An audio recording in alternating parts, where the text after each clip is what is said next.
Selamat datang di channel 13, tempat di mana cerita horor dan riddle penuh misteri akan menguji nyali dan logikamu. Siapkah kamu untuk mendengar kisah yang akan menghantuimu, bahkan setelah video ini berakhir? Namaku Ayu, mahasiswi seni rupa di Bandung. Untuk tugas akhirku, aku diminta menggambar bangunan tua yang memiliki nilai historis dan cerita unik. Tanpa pikir panjang, aku memilih rumah kentang di Jalan Banda. Semua temanku langsung melarang. Katanya, rumah itu punya aura yang berbeda. Tapi aku tidak percaya hal-hal seperti itu. Dan demi tugas, aku tetap ke sana sendirian. Hari itu mendung. Rumahnya besar, bergaya kolonial, dengan jendela-jendela tinggi yang sudah kusam dan berlumut. Gerbangnya terkunci rapat, tapi ada celah cukup besar untuk aku masuk. Begitu kakiku menginjak tanah halaman, aku mencium sesuatu. Bau kentang rebus, kuat, hangat, menyengat. Kusangka dari dapur tetangga. Tapi saat kulihat sekeliling, rumah-rumah lain kosong.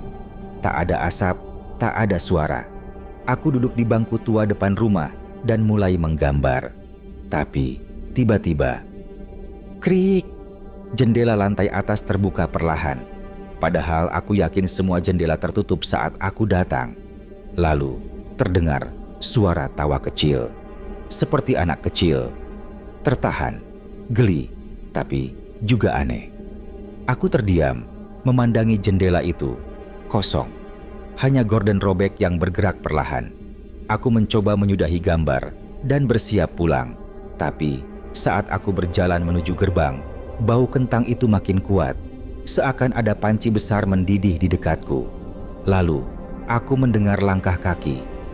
Cepat dan kecil, seperti anak kecil berlari di dalam rumah. Tapi, rumah itu kosong.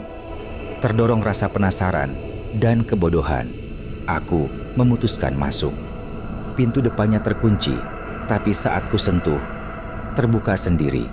Di dalam gelap dan lembab, debu tebal menempel di semua permukaan. Tapi yang paling membuatku ingin muntah adalah bau kentang mendidih dari dapur.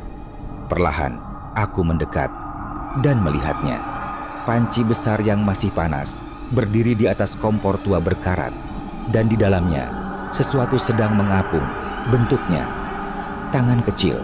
Aku mundur, napasku memburu. Tapi sebelum sempat berlari, pintu dapur menutup sendiri dengan keras. Lampu berkedip. Dan dari belakang ada suara anak kecil berbisik, "Kamu juga mau direbus, ya?" Aku pingsan. Saat sadar, aku sudah berada di bangku depan rumah. Seperti semula. Langit sudah gelap. Tasku ada. Gambarku masih di pangkuan. Tapi ada coretan tambahan di sketsa rumah itu. Wajah seorang anak kecil. Tersenyum. Berdiri di jendela lantai atas. Bukan aku yang menggambarnya. Legenda rumah kentang di Bandung sudah lama beredar. Konon, dulunya seorang ibu secara tidak sengaja merebus anaknya hidup-hidup dalam panci besar, mengira itu kentang.